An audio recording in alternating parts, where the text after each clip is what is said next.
Okay, YouTube, got the board in there. Just had to do a little trimming around the edges to get everything to fit. And yeah, the board screws right in there. So it's got a couple of screws on that stud in the middle and then down along the bottom. And this will all be hidden behind the base cabinet for the sink, so it's not going to be visible. And so I just want to leave it loose like that in case I ever have to take it out. Yeah, there's a lot of plumbing down in there. You can peek through there, and that's all the plumbing under the house. So there's a whole bunch of elbows and T's and adapters and all sorts of stuff there. And then I was able to get probably 2 feet of insulation on the hot water pipe in the back. But then right about the level of the gas line, there's a board across there that supports the gas line, and I couldn't get anything back up behind there.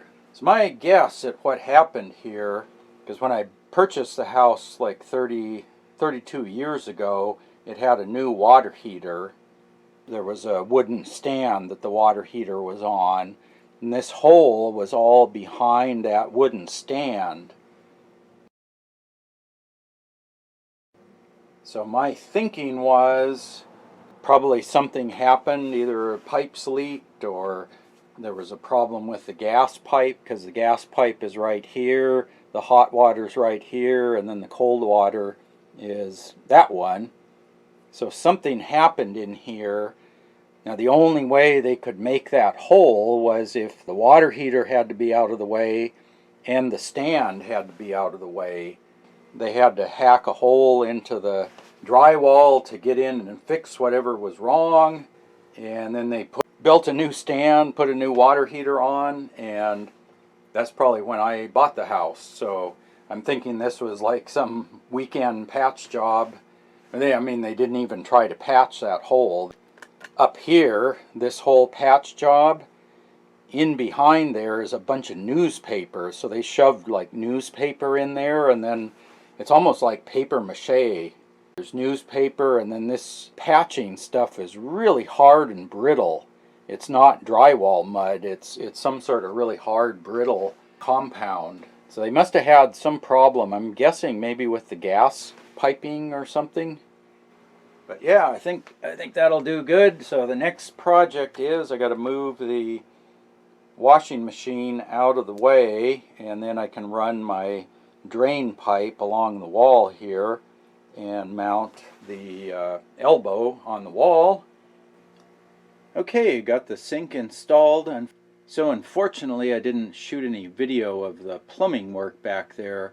It was just rather tight squeezing in behind the clothes washer and in the space here, but you can see in the back I ran a drain pipe over, and that comes from the standpipe drain for the clothes washer. And so over on that side is one of these sanitary tees, and that fits into the standpipe for the clothes washer. I run the P-trap for the sink into the back of that, and then just have my hot and cold lines. I guess you can't quite see them in the camera. They're just some flexible lines there that hook to my 2 shut-off valves. And then the sink just pushes up against my shelf. And this is the sink cabinet. It's got these nice self-closing hinges here. So you can just shut the doors. So I got all the storage underneath. And let's go up above and take a look at the sink from above there. Yeah, so here's the sink from above. Nice stainless steel utility sink. Flexible spout there. You can turn that on. Got the stream and spray nozzle, and then this also has a garden hose fitting on the end if you need to attach a hose to get water for hosing out the garage or something like that. That's there. Hot and cold on the single lever faucet. And then I'm probably going to get some sort of a soap dispenser to put on here. So this is my shelf, and then this face here kind of serves as the backsplash.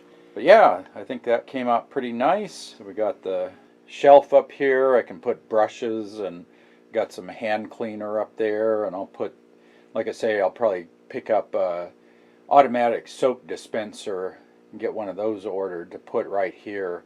So you can just, if you have greasy hands, you can just come up, put your hand under the motion sensor and it'll dispense some soap, and then you can run the faucet. And since this is really close to the hot water heater, I get almost instant hot water. In fact, let's give that a try here.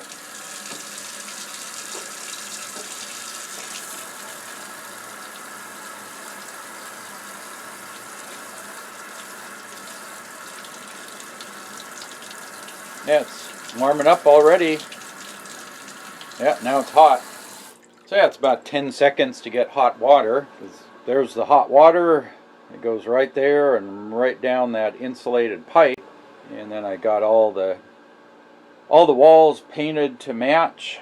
I still have a little bit of painting to do up above. I've got to clear off my shelf and get some access to that area. But yeah, I got the whole area here painted.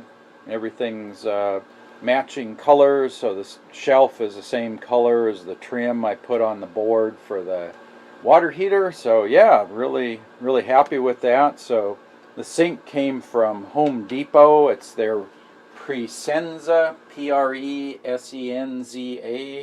brand.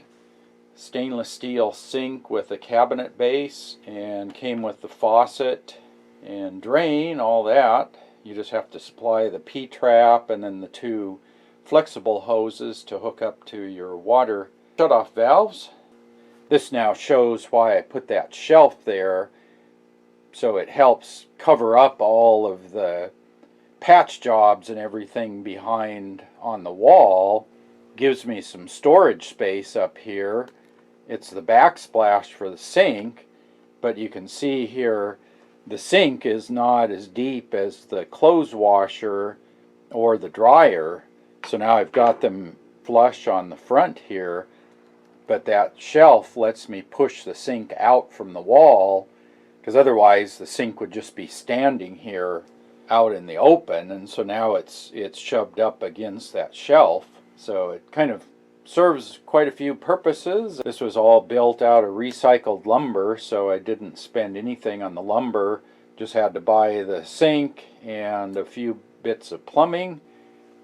Yeah, so I just replaced the two hoses that feed the clothes washer hot and cold. I had the old lines that were put in 32 years ago when I bought the house. I put in new rubber lines, and they've lasted ever since, but you're supposed to change them out. I was probably pushing my luck with 30 years, but they still seem to work. I did have this valve here. The seal, or the rubber washer inside of this valve, was completely gone, so I pulled this valve off and replaced the rubber washer. I'll probably do the cold line at some point in the future. It still seals, but I figure it's probably on its way out. It drips a little bit, but I need to replace the washer in there. And then I upgraded the standpipe for the clothes washer to a 2-inch line, which is, I guess, the current plumbing code. I haven't had any problem with this old washing machine overflowing the 1.5-inch line that was there before, but I think some of the newer clothes washers discharge a higher flow rate of water. They have a better pump and pump the water out of the clothes washer faster. I guess people have had problems with this standpipe overflowing. So this is just where the drain hose from the washer goes in there, and then I also reoriented the line a little bit, so my condensate drain right here just drops straight into the standpipe, and then it's just right up flush to the TPR overflow tube. So that makes a nice compact arrangement of hoses and pipes there. So yeah, I think this is going to be a really good thing. So yeah, if you have any questions, post up in the comments section down below. So I'll put some other videos on the left side. You might be interested in those. And as always, thanks for watching.